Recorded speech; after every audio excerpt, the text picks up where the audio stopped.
प्राचीन तक्षशिला के गुरुकुल में अर्थशास्त्र के महान आचार्य चाणक्य द्वारा सफल सुखी जीवन जीने के सूत्र चाणक्य नीति के रूप में रचित हैं। इस ग्रंथ में बताई गई नीतियां निश्चित रूप से देश काल सीमाओं से परे हैं। आइए आचार्य चाणक्य जी की नीतियों को अपनाएं और अपने जीवन में सफलता और समृद्धि का द्वार खोलें। दोस्तों, कुछ बातें जीवन में ऐसी होती हैं जिन्हें हमें गुप्त रखना चाहिए। यदि ये बातें दूसरों को बता देते हैं तो भविष्य में हमें परेशानियों का सामना करना पड़ता है। तो आइए जान लेते हैं उन 10 गुप्त बातों को। पहला, दान। चाणक्य जी कहते हैं, अपने किए गए दान पुण्य या धार्मिक कार्यों के बारे में किसी को नहीं बताना चाहिए। दोस्तों, दान की परिभाषा अगर बताएं तो कुछ व्यक्ति कहते हैं मैंने इस व्यक्ति को दान किया। दान का यह मतलब नहीं है आप अपनी पत्नी, बेटा, बेटी या घर में बिना बताए दान करते हैं। इसी तो चोरी से किया हुआ दान कहते हैं। दान वो है जो दान लेने वाले को पूरे जीवन पता ना चल पाए कि यह दान किसने दिया है। इसे गुप्त दान कहते हैं। जिस दान का बखान किया जाता है उसका फल नहीं मिलता। जो दान गुप्त रूप से किया जाता है वह भगवान की दृष्टि में रहता है। दूसरी बात, चाणक्य जी ने कहा है गृहिणी चरितानी, यानी गृहिणी या पत्नी का चरित्र। समझदार पुरुष को चाहिए कि वह अपनी पत्नी से जुड़ी सभी बातें जैसे पत्नी के अवगुण या गलत बातें, घरेलू वाद विवाद किसी को न बताएं, क्योंकि यह बातें समाज के बीच आपका अहित करेगी और आपको अपमानित होना पड़ेगा। हो सकता है समाज के व्यक्ति इस बात का अनुचित लाभ भी उठा लें। तीसरा, अपमान।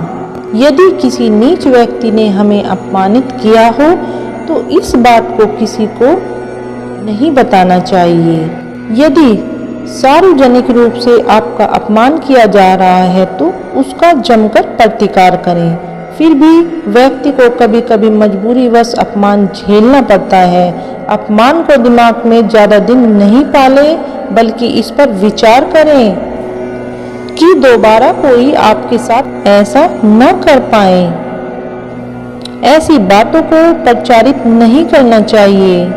ऐसी बातें यदि समाज के सामने आए तो किसी का ध्यान नीच व्यक्ति पर नहीं जाएगा, उल्टा हम ही हंसी के पात्र बनेंगे, जिससे हमारी सामाजिक प्रतिष्ठा पर धब्बा लगेगा। चौथा, अर्थनाश। चाणक्य नीति के अनुसार अर्थनाश यानी अर्थ का नाश या रुपये पैसे का नुकसान। यदि हम किसी को अपने खोए हुए धन या खराब आर्थिक स्थिति के बारे में बताएं तो हो सकता है वह आर्थिक मदद यानी रुपये पैसे से मदद करने से पीछे हट जाए, क्योंकि जिसके पास धन का अभाव रहता है उसे आर्थिक सहायता मिलना मुश्किल होता है। इस प्रकार ऐसी बातों को गुप्त रखना ही हितकर है। छठा, औषधि। मान्यता है कि औषधि अन्य लोगों से छिपाकर रखेंगे तो औषधि रोगों में जल्दी लाभप्रद हो जाएगी। औषधियों को रोशनी और गर्मी से भी दूर रखना चाहिए। आप यदि किसी भी प्रकार की दवाई खाते हैं तो उसे गोपनीय रखें। प्राचीन काल में कुछ दुर्लभ वनस्पति से औषधि तैयार की जाती थी। हो सकता है कि यह कथन किसी विशेष रोग की औषधि के लिए कहा गया हो। सातवां, आयु। चाणक्य जी के अनुसार आयु रखें गोपनीय।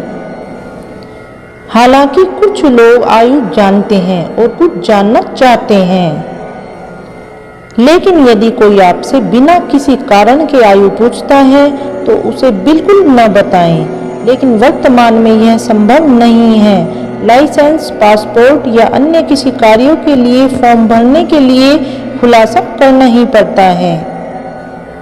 लेकिन कभी कभी ऐसे मौके या स्थान होते हैं जहां आयु बताना जरूरी नहीं होता।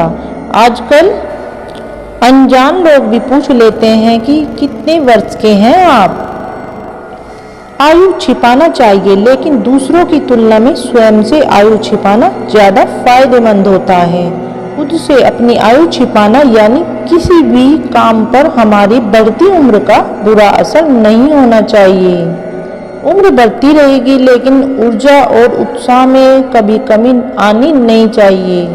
ये तब ही संभव है जब हमारी आयु हमारे दिमाग पर हावी न हो। 8वीं बात, आपका धन।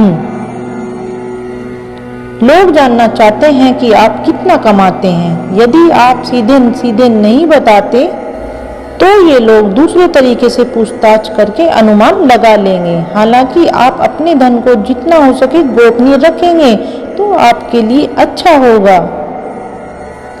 धन को अपने परिचित या रिश्तेदारों से गोपनीय ही रखने की सलाह दी जा रही है, लेकिन ध्यान रखें, अपनी पत्नी से गोपनीय रखेंगे और यदि उसे शक हो गया तो आपके लिए वही धन दुखदायी साबित होगा। 9वां, पारिवारिक भेद। बहुत से ऐसे लोग भी हैं जो अपने घर परिवार की सारी बातें अपने मित्र, रिश्तेदार या किसी परिचित से शेयर करते रहते हैं। ऐसे लोग बाद में पछताते हैं। इससे घर में सदस्यों में आपसी मनमुटाव और अंधविश्वास की भावना बढ़ती है। घर की बातें घर में ही रखने से जीवन सुखमय बनता है। बहुत से लोग ऐसे होते हैं जो अपने घर में हर किसी की एंट्री करा देते हैं और घर के कोने कोने से सभी को अवगत करा देते हैं। जो लोग आपके विश्वास पात्र हैं उन्हें जरूर इसकी छूट दी जा सकती है, लेकिन हमने देखा है कि बहुत से ऐसे लोग भी आपके घर में घुसकर उसे देखना चाहेंगे जिनसे आपका कोई खास संबंध नहीं है। पुराने समय में लोग संयुक्त परिवार में रहते थे और उनके घर भी बड़े होते थे। ऐसे में यह धारणा प्रचलित हुई है कि किसी को अपने घर का रहस्य नहीं बताना चाहिए। 10वीं बात, गुरु मंत्र साधना जप तप। चाणक्य जी ने कहा है, भजन और भोजन जितना गुप्त रूप से किया जाए उतना ही फलदायी होता है। यदि आपने किसी योग्य गुरु से दीक्षा ली है तो उसके द्वारा दिया गया गुरु मंत्र गोपनीय रखें। इसके अलावा यदि आप किसी प्रकार का जप तप साधना कर रहे हो तो उसे भी गोपनीय रखें, अन्यथा वह निष्फल हो जाएगी। दोस्तों, और भी कई बातें ऐसी हैं जिन्हें गुप्त रखना चाहिए, जैसे मन की बात। मन में बहुत सी ऐसी बातें होती हैं जिनको जग जाहिर करने में आप अपने आसपास संकट खड़े कर सकते हैं। हो सकता है कि आपके मन में किसी बात को लेकर अवसाद हो, क्रोध हो या घृणा हो।